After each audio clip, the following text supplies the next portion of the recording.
एक बार इंग्लैंड के महाराज ने अकबर को एक पत्र लिखते हुए पूछा कि आपके भारत में सबसे सुंदर रूप किस व्यक्ति का है। तब अकबर ने बड़ा सोच विचार करने लगा कि सबसे सुंदर रूप किसका हो सकता है।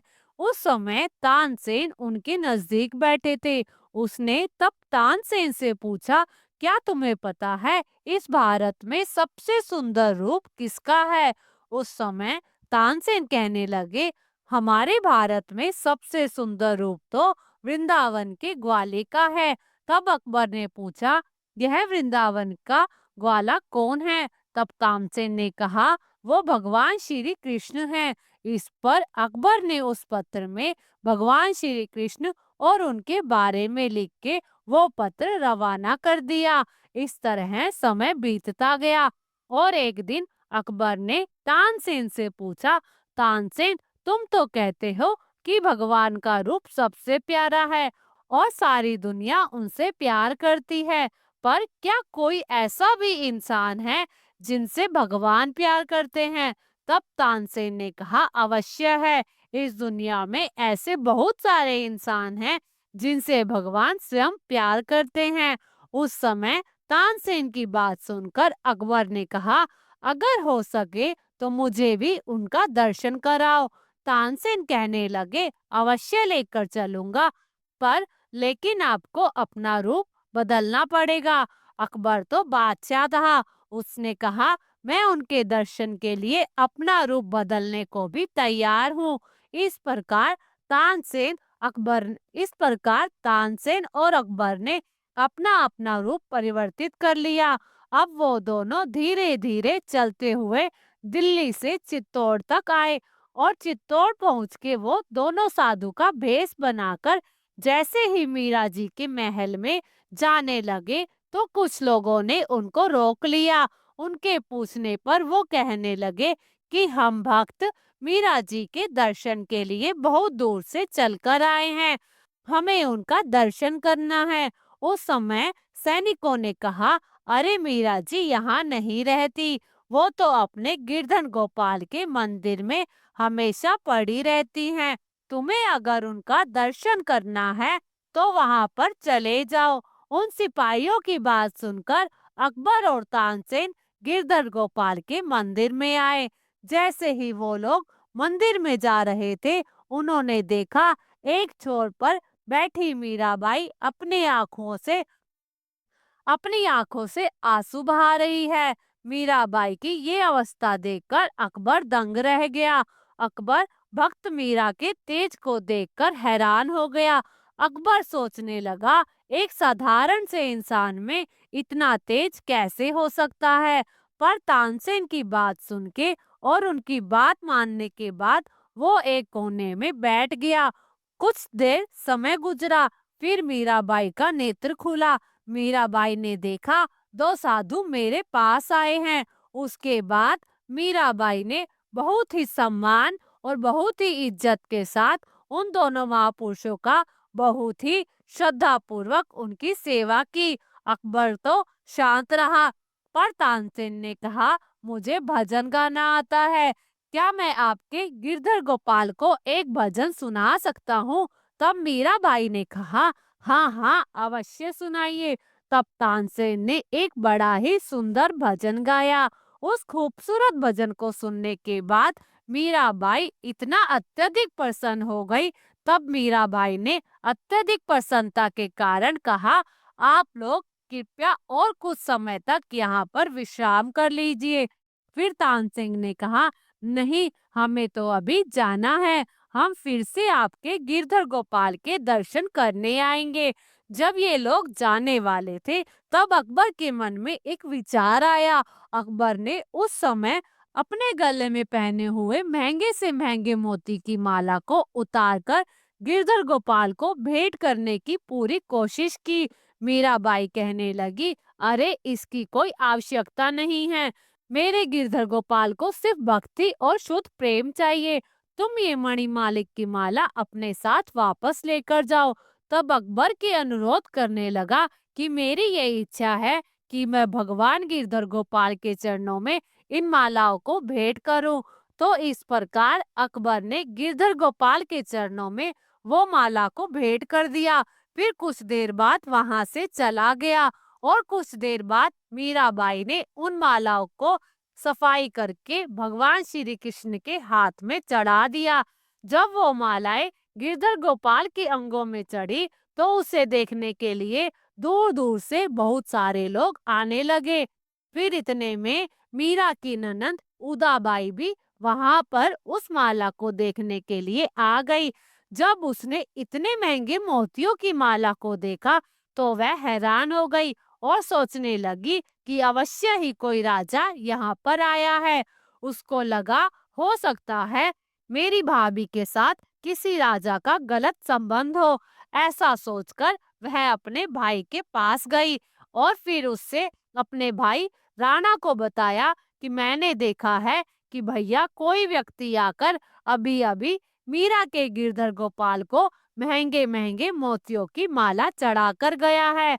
आप जाकर पता लगाओ वो कौन है। राणा तो पहले से ही मीरा से देश भाव रखता था। वो जल्दी से गिरधर गोपाल के मंदिर में आया। जैसे ही वह मोतियों की मालाओं के नजदीक जाने लगा, फिर उसने उस मोती की माला को खींचने का प्रयास किया और वो टूटकर मीरा के चरणों में गिर गई। राणा ऐसा मूर्ख था कि इतने अद्भुत चमत्कार को देखने के बाद भी उसके मन में भक्ति नहीं जगी। उसने वो माला खींच ली और उसे अपने महल में लेकर आ गया।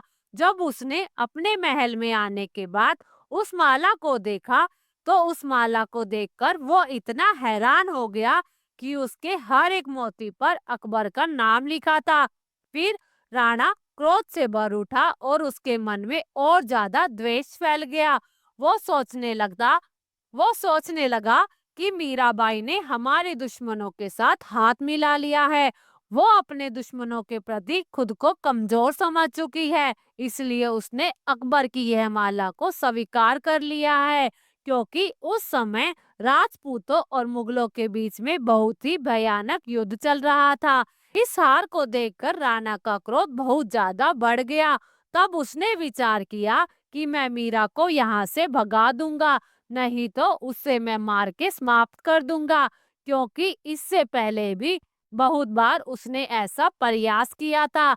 मीरा को मारने के लिए एक बार तो टोकरी में विषधर सांप को डालकर उसने भेज दिया था और उसने कहा था जाके मीरा को कहना कि इसमें शालिग्राम है। और जैसे ही मीरा ने उस टोकरी को खोला तो विषधर सांप प्रभु के चमत्कार से शालिग्राम में प्रवर्तित हो गया। इसलिए राणा को पता था कि मेरा कोई भी प्रयास सफल नहीं जाएगा। इसलिए उसने बड़ी ही चतुराई से एक युक्ति निकाली। उसने मन में सोचा जो गिरधर गोपाल है वही तो मीरा की शक्ति है। क्यों ना गिरधर गोपाल की मूर्ति को मंदिर से निकालकर नदी में फेंक दिया जाए। जैसे ही वह मूर्ति नदी में डूब जाएगी, मीरा भी अपने प्राणों को नदी में समाप्त कर देगी। और ऐसा विचार करके वो मीरा के मंदिर में आया और तुरंत मंदिर पहुंचते ही उसने गिरधर गोपाल की मूर्ति को अपने हाथों में उठा लिया।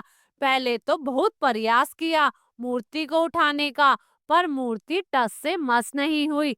बहुत प्रयास के बाद जब वो सफल नहीं हुआ तो उसने 3-4 सिपाहियों को और लगा दिया। उन सिपाहियों ने मिलकर प्रयास से उस मूर्ति को वहां से निकाला और चित्तौड़ के महल से निकालकर चित्तौड़ के तालाब में फेंक दिया। जैसे ही वह मूर्ति फेंकी गई, मीरा के प्राण तो कंठ में आ गए।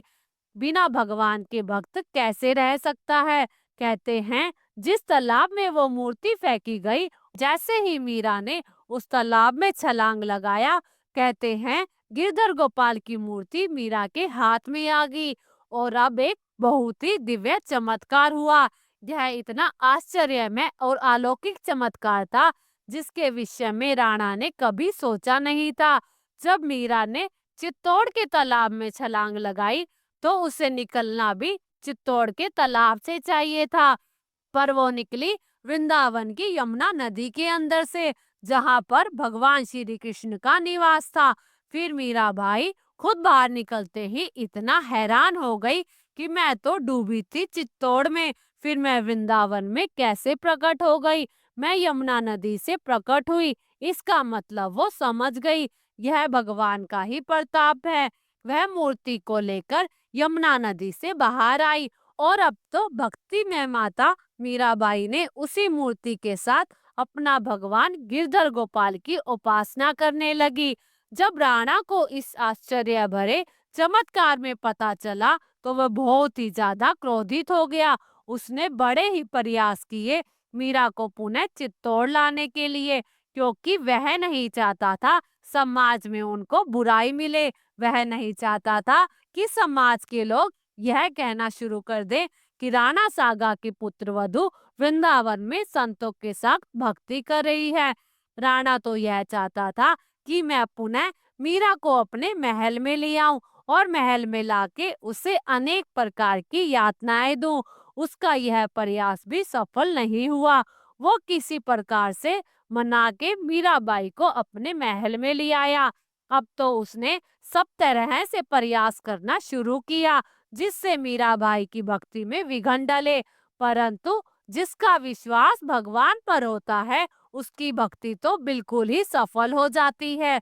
जब मीराबाई बहुत ही ज्यादा परेशान हो गई तब उसने भक्त तुलसीदास जी को पत्र लिख के भेजा, इस स्थान पर रहने से मुझे बहुत ज्यादा भक्ति में विघ्न आ रहे हैं। आप कोई उपाय बताओ जिससे मेरी भक्ति सफल हो सके। तुलसीदास जी ने कहा, जिसको भगवान राम से प्रेम नहीं है ऐसे सगे संबंधियों का त्याग करने में ही भलाई है। इसलिए श्री तुलसीदास जी महाराज की बात को मानकर मीराबाई अब द्वारका आ गई। ऐसे ही मीराबाई ने चित्तौड़ का त्याग किया। कहते हैं इसके बाद फिर चित्तौड़ में दुखों का पहाड़ टूट गया। अब तो आए दिन मुगलों की सेनाएं चित्तौड़ पर हमला करने लगी। बहुत लोग व्यथित हो गए, कितनों का सुहाग उजड़ गए। कितने ब्राह्मणों ने आकर राणा को कहा, आप प्रयास करके मीराबाई को मनाइए और उनको यहाँ पर वापस लेकर आइए, अन्यथा हमारा चित्तौड़ बर्बाद हो जाएगा। राणा ने ब्राह्मणों की बात को मानकर कुछ विद्वान ब्राह्मणों को द्वारकापुरी भेजा। वो मीराबाई को मनाने गए। फिर मीराबाई ने कहा, अब तो मेरा स्थान यहीं पर है, अब तो मैं यहीं पर रहकर परमात्मा की भक्ति करूंगी। परंतु ब्राह्मण कहने लगे, जब तक आप हमारे साथ नहीं जाएंगे हम यहाँ से कहीं नहीं जाएंगे और ना ही हम भोजन करेंगे और ना ही पानी पिएंगे। उनकी बात मान के मीराबाई कहने लगी, मैं अपने परमात्मा से पूछ कर आती हूँ, वो जैसे ही आज्ञा देंगे मैं वैसे ही करूंगी। कहते हैं मीराबाई भगवान के निकट गई और रोते हुए कहने लगी, हे नाथ, क्या आप मुझे फिर से पुनः बंधन में डालना चाहते हो? क्या आप नहीं चाहते कि मैं आपके साथ ही रहूं? अब तो इन प्राणों का त्याग करके आपके अंदर समा जाना है। नाथ, मेरे ऊपर इतनी कृपा करो, मेरे यह जीवन आपके ऊपर ही सर्वस्व अर्पित हो जाए। जब मीराबाई इस प्रकार से सच्चे हृदय से भगवान से प्रार्थना करने लगी, कहते हैं मीराबाई सशरीर भगवान की मूर्ति में समा गई। जब मीराबाई का सारा शरीर भगवान की मूर्ति में समा गया, कहते हैं भगवान की मूर्ति से एक चुनरी निकलने लगी। कुछ लोग भाग दौड़ करते हुए मंदिर में आए और वो देखकर हैरान हो गए कि मीराबाई कहाँ गायब हो गई। जब उन्होंने भगवान की मूर्ति से चुनरी को निकलते हुए देखा तो वो लोग सोचने लगे कि ये क्या हुआ, ये कैसा आश्चर्य है। तब मूर्ति से आवाज आई, मेरी भक्त मेरे अंदर समा गई है, अब वो चित्तौड़ नहीं जा सकती। तुम लोग ये मूर्ति से निकले हुए चुनरी का टुकड़ा चित्तौड़ जाकर रखो, तुम्हारे ऊपर होने वाले सब उपद्रव शांत हो जाएंगे। भगवान को भगवान के आदेश को मानते हुए वो भक्त चुनरी के टुकड़े को चित्तौड़ लेकर आए। कहते हैं जब भक्त मीराबाई की चुनरी चित्तौड़ पहुंची तो चित्तौड़ के सब दुखों और कष्टों का अंत हो गया, सबका दुख शांत हो गया। अपने भक्तों को भगवान ने अपने अंदर ही समाहित कर लिया। जो सच्चे भक्त होते हैं वो कभी भी भगवान से दूर नहीं रह पाते। तानसेन ने जब यह दिव्य चमत्कारी घटना के बारे में अकबर को बताया तो अकबर भी यह सुनकर हैरान हो गया कि भगवान की मूर्ति में भक्त मीराबाई का समावेश हो गया। अपने भक्तों के लिए भगवान कुछ भी करने के लिए तैयार हो जाते हैं, बस विश्वास हो मीरा जैसा। भक्तों, आपको मीराबाई और भगवान श्री कृष्ण की यह दिव्य चमत्कारी घटना कैसे लगी? अपने अनुभव को जरूर कमेंट में बताइए। वीडियो अच्छा लगा तो वीडियो को लाइक कीजिए। हम मिलेंगे फिर से एक नई चमत्कारी घटना के साथ। तब तक चैनल को सब्सक्राइब करें और कमेंट में जय श्री कृष्ण जरूर लिखें। धन्यवाद।